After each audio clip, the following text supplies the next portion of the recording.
Hi, I'm Joni Patry, and welcome to my YouTube channel. Well, I want to continue on with some of my interesting stories about my search for astrology, and what I'm calling this is My World of Astrology. And remember, I told the story how I went with the airlines because I wanted to be able to fly free to go study with some of the greats in astrology. And I definitely took advantage of that. So becoming a flight attendant had so many advantages in my way of learning. And you have to remember, we didn't have the internet back then. So the only way that we could really learn is to go in person. And you know what else you don't remember? Nobody does. But it used to be if you'd call somebody long distance on the phone, it cost a ton of money. It was very expensive to talk on the phone, and I'm talking a phone that hooked up to the wall. It was very expensive. You didn't do that. But I could fly free, and I would go study with the greats. And I went to all the conferences, and to really get known, here's the thing in astrology.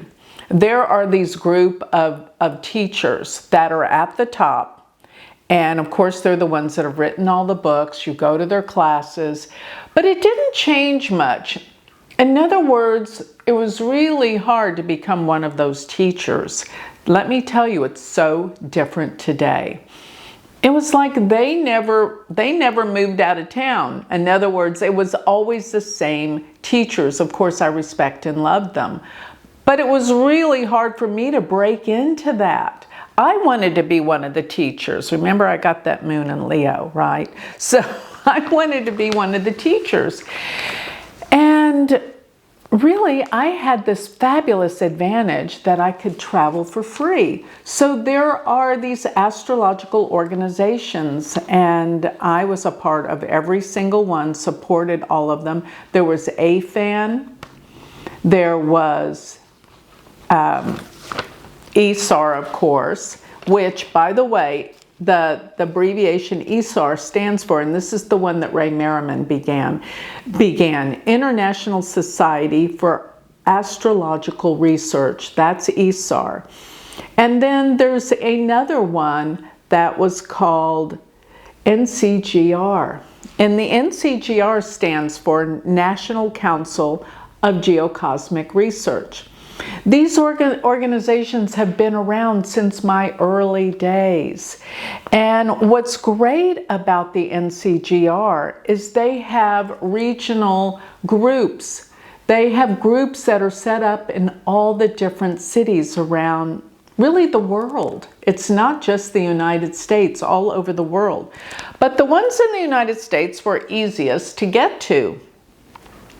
And they would have speakers once a month. And of course they would have meetings. And the group in Fort Worth, I was actually on the panel. I was one of the, I think I was the secretary at one point, but we had presidents and we had meetings, and actually we even had that ridiculous hammer that you would hit like in a courtroom to adjourn the meetings. I wonder if they still do that. Well, we did it. But I was part of the Fort Worth group, and I remember every time we had a meeting or a speaker, which I was frequently, this was the first step to get in. I was a speaker at the Fort Worth group. I remember all the fun people there. Donna Henson, does anybody remember her? What a sweet woman. She was amazing. And talk about dedicated to astrology. We went to the conferences together, Donna and I, and my best friend, Susie Patterson. Oh my God, Susie, I hope you watch this. We had so much fun. We always roomed together at all the conferences. And let me tell you, she was as fun and funny as I was. Actually, she was funnier. But we would laugh to the point where we got really scared one time at one of the conferences because we thought one of the teachers had a room next to us. And back in those days, you could hear what was going on in the next rooms. Oh my God, I was so relieved the next day when I found out that he was not next to us, because we laughed and giggled all night. We had so much fun at those conferences. That was really a joy in life, thinking about being at those conferences and meeting all the greats and learning so much. But here's the thing, because the NCGR had all these, now they had, like once a year, a big conference that we would go to, but they had all these little regional groups in different cities. And my oldest son, all three of my sons are entrepreneurs, and they are all three really successful. My oldest son, I remember way back in the day, said, "Mom, you have to, any place, anyone that asks you to speak, you go. I don't care how big or small it is." So I took his advice. But realizing that I could fly for free, I would put out to all the different NCGR groups around the country that I could come speak. And I had my center at the time, so I had all sorts of classes I was teaching at my center, so it was no problem to figure out what I was going to speak on. I could speak on aspects, I could speak on houses, I could speak on anything, because I was already teaching in a vast way all of these subjects. And this was my way to get my foot in the door, to be able to speak at large conferences, to get my name out there, to get to be known, because otherwise it was impossible. So I could fly free. And I think I told them, I said, "Listen, I can fly there." And they said, "Are you sure?" And what these groups would do, this was so amazing. When you would be the speaker of the month, they would put you up at someone's home, another astrologer's house. You got to stay at their house. They'd pick you up from the airport, they'd take you to their house, and they would wine and dine you. It was so fun. You got to meet so many interesting people, and everyone was so warm and loving because, hey, they wanted to learn astrology as bad as I did. And you as a speaker, everyone wanted to get to know you because they could learn something from you. I'll never forget. Let me give you some of the places I went for the NCGR groups. It was remarkable. I've got to tell you some of the cities that I spoke at, and this is for real. In California, all in CGR, most of them were, I love the San Francisco group. Why? Because this gave me an excuse to go to San Francisco, most beautiful city in the United States. People say it's different now, but hey, back then it was just heaven. Just heaven, going to San Francisco. Also, I taught at, and so many welcoming people. I can't even tell you all the fun, beautiful people that I met in San Francisco. Yeah. And Orange County, I got to say that was incredible. Laura let me stay at her place. Desjardins, beautiful. And when you stayed at people's places, you really got to know them. I mean, we became best friends, and they'd take you shopping. I remember when I went to Phoenix, the woman picked me up. We went to go have our nails and toenails done. She took me there. I mean, just amazing how they entertained you and made you dinner. I'll never forget the couple, though, in Arizona. This was in Phoenix. Harry and Bonnie. Oh my God, they were this precious older couple. Picked me up from the airport, took me to their beautiful home, and they had cocktail hour, by the way. And they had, what was it, Gibsons or Gimlets? I think it was a gimlet. Anyway, whatever people did, I was game. Take me wherever you go, feed me whatever you eat, I'll do whatever you do. So in the evenings, they were in their 70s, here I am approaching that age, but they were in their 70s, maybe going on 80, seriously. They took me into their home, we had cocktail hour, and then went in the hot tub and talked astrology. And the thing that broke my heart is the very next year, Bonnie got sick, and she actually passed away within a year and a half after that. Broke my heart. most precious people in the world. They even had Sunday dinner where they had their family come visit.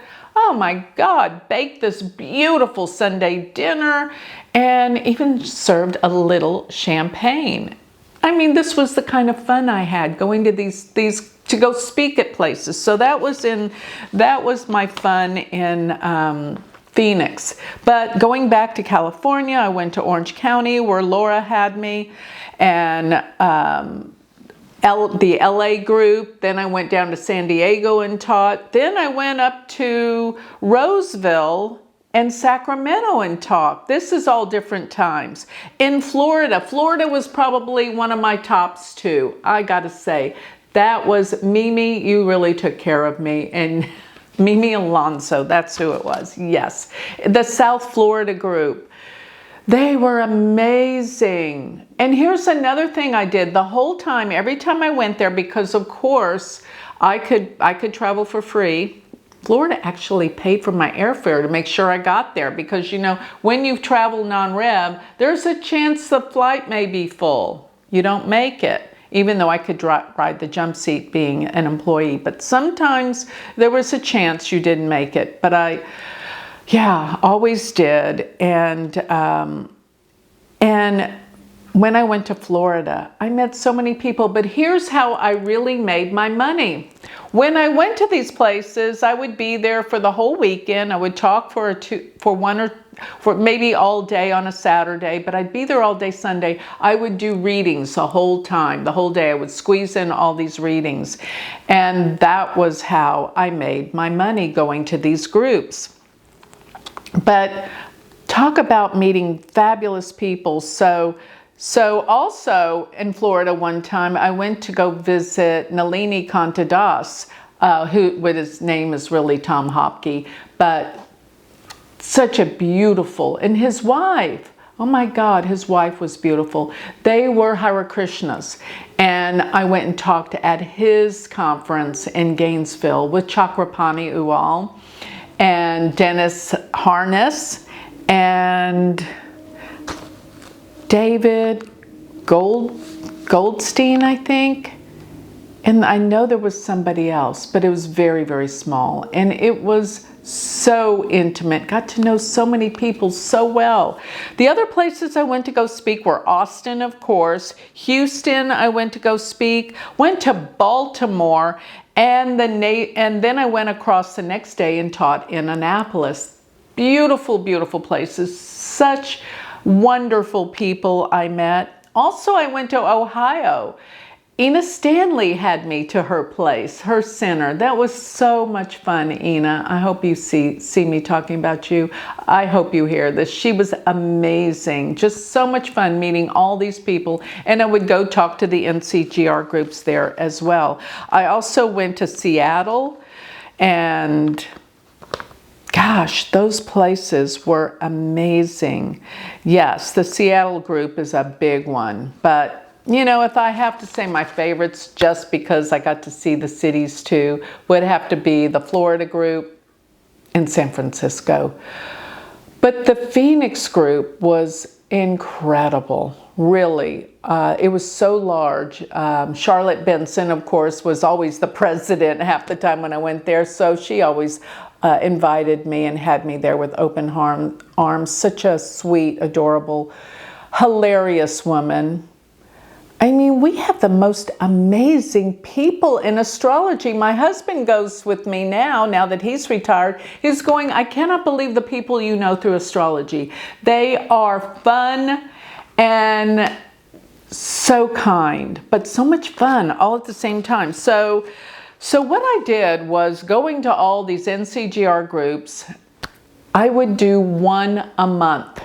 That's how serious I got with this. So 1 weekend a month, I would put it out there to all the NCGR groups, and I would go to a different one each month and do readings, do lectures. I had to be up on what I was going to be speaking on. I really got good. That's another thing with making my speaking skills much, much better. And then from that, I started getting invited to the big conferences. The big ones. And I got invited to, and still do, conferences such as the NCGR, such as the ISAR, UAC, United Astrologers Conference, the biggest conference in the world. I mean, it's sort of like when you make it to UAC, you've made it. It's held once every 4 years, and it's international, and it's the biggest. It has thousands of people that attend because people come from all the different countries around the world. And it is such a great meeting. Let me tell you a little story about when I was speaking at UAC in 2008, I think it was. It was the year that Barack Obama was running for president for the first time. Yeah, it was 2008. And one of my clients worked on Obama's, where they would go do rallies for Obama. One of my clients worked with somebody that worked one-on-one with Obama. Well, she said, I can get his birth time for you. I said, oh my God, that would be it. So she did. She even sent me the birth Xerox, the copy of this form that had his birth information on it. And so here I am getting ready to speak at UAC. And I tell the people, I have Barack Obama's birth time. They're like, tell us, what is it? What is it? I said, nope, I'm not telling you. You have to bring me up on the stage at UAC, and I will announce it to everyone all at the same time. Actually, to be honest with you, one of my friends told me to do that. They said, don't you just give it to anyone? And I thought, you're right. So I got a little snippet of fame that night. It's still somewhere on the internet. I saw it not that long ago, where you see me come up and I go, drum roll, and I give his time, and everybody's writing it down and going wild with it. So that was my first claim to fame, I think, at UAC. And just all these conferences. Then, of course, I got to be a speaker because I got to be really good friends, because I brought them to my center to speak, Dennis Harness and Dennis Flaherty. And back in the day, they ran the whole conference in Sedona. So I got to be a speaker at the Sedona conference. And this was after I took all my American Council of Vedic Astrology, ACVA exams. I got to be one of the teachers. Our conferences were held in the most spectacular places you can imagine. Dennis Harness loves to travel, about as much as I do, but he makes it his business to really travel and be in these places. So he has his conferences. He actually moved from California to Sedona because it's so spectacularly beautiful. And we had all of our conferences in Sedona, except for 2 of them. And I was, well, it was a lot of hard work, but I was the one that would plan the whole schedule and invite all the speakers to the Hawaii conference. And this Hawaii conference was held in Kauai, the most beautiful garden island. We had our conferences there. I was the planner. I invited all the speakers. And then from that point on, both Dennises said, why don't we have a conference in Dallas? So I put that all on, put it all together. Let me tell you about this. I've done my own conferences many times. This was a nightmare because, well, I was so busy in the planning, I really didn't look at where the planets were back then. I wasn't doing world predictions. I would do readings and I would go around and do workshops. But I wasn't doing world predictions because we all planned this conference in September of 2001. And it was in the latter part of September 2001 that we had the Dallas conference planned. And oh my gosh, it was called Eastern Astrology for Western Minds. I bet you can find that somewhere. That's the title of my first book, because Eastern Astrology for Western Minds, I wrote the book for how we think, coming from Western astrology, coming from the West, the way we can interpret it and understand it. So we actually named the conference that. And it was my baby, but the dentists were helping me. I got to share with you, my mother lent me the money, okay? It's expensive to advertise conferences. Back then, I remember I advertised in the Mountain Astrologer magazine, and it cost $1,000 a page. Back then, to me, $1,000 was like $10,000 today. It really was a lot of money to me. But my mother helped me. She always did. My parents were so generous. And we weren't getting the attendance. This is before September 11th happened. So back then, because there wasn't the internet, you couldn't email everyone. I would, on my overnights as a flight attendant, sit in my hotel room on that really crummy phone that the first, iPhones, well, it wasn't even an iPhone. It was just, those crummy phones. You couldn't see anything on it or anything. But I would call people on that phone. And even though it cost me some money to call them, I called everyone I could think of and said, "Are you coming to my conference?" That was how I was drumming up business. I was like a salesperson, calling people, begging them to come to the conference. And it was getting really close to the conference. And back in the day, I think it's still this way. No, I had a conference recently. It's not as bad. But you had to say how many rooms you were reserving. And if you didn't fill them, you had to pay for them anyway. And I was looking at owing the hotel $10,000. That was almost like $1 million to me back then. I didn't sleep at night. I was worried sick. September 11th happened. Guess what? It was, of course, a nightmare because the speakers all of a sudden pulled out. One of them said they had a sore throat and couldn't come. No, everybody was afraid to get on an airplane. I was still flying for the airlines then, and you would go work a flight and nobody was on it. People were scared to death to travel. As a matter of fact, I remember during that time, me and my crew members were flying to Las Vegas. And this guy in the back row, kind of quiet, I forgot, I think he was doing cards or something. And he called me over. And he says, "How many crew members are there on this flight?" And I'm thinking, oh my God, he's a terrorist. Why does he want to know that? So, he looked kind of okay. And I thought, well, he's by himself. I don't know, I said 4. There was, let me see. No, there was 3 of us. There were 3 crew members at the time. And you know what he did? He put $100, $200, $300 bills out on his tray table. He says, "Here, thank you for working this flight." Because it was empty. That was, that's the kind of stuff that we went through working on airplanes during those times. But here's the clincher. That saved my butt.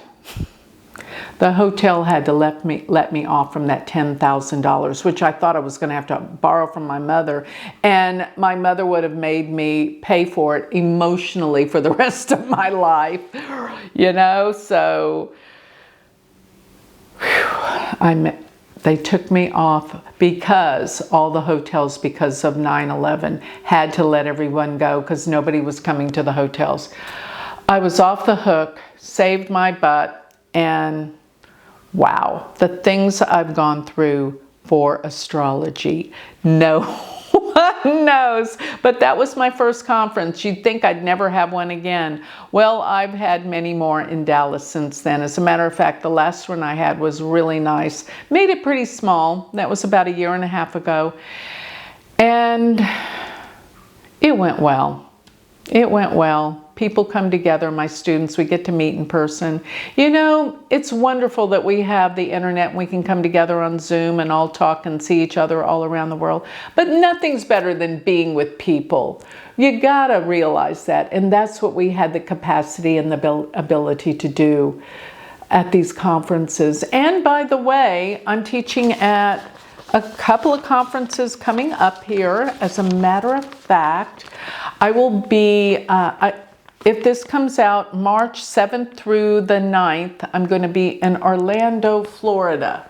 And I'm going to be teaching at Cosmic Patterns Conference, March 7th through the 9th. And the hotel is the Florida Hotel Convention Center. So if you want to attend that, look up Cosmic Patterns Conference.com. Come see me. I'm going to be delivering a fabulous talk about my world predictions in this book, World Predictions 2024 to 2042, with the focus on the year of this year, 2025 and 2026.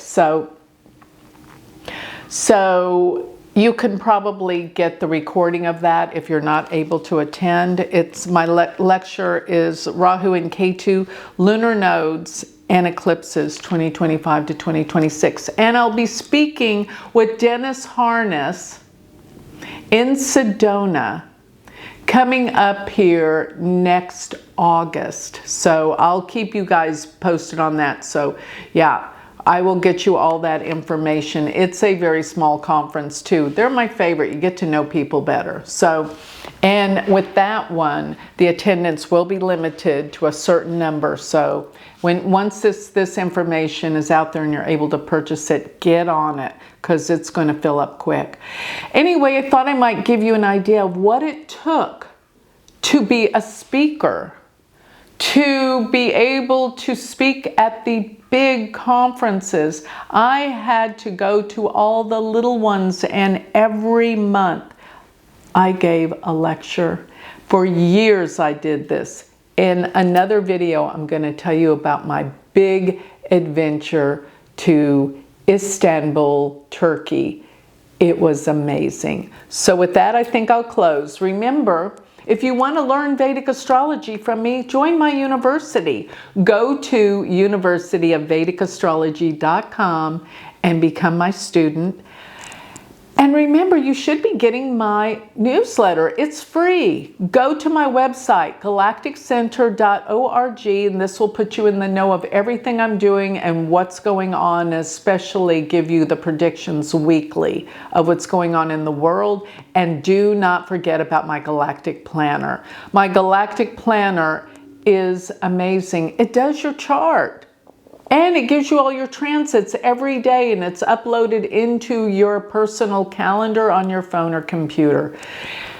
I personally think it's amazing. I've worked so hard. I wrote all of the transcriptions. This is no AI junk. And let me just say, AI is not good right now. I've read some of the stuff on AI. It's incorrect. This is the real deal. So go to galacticplanner.com and get your predictions daily. So with that, on to the next one. I hope you'll join me for the next My World of Astrology. Thank you.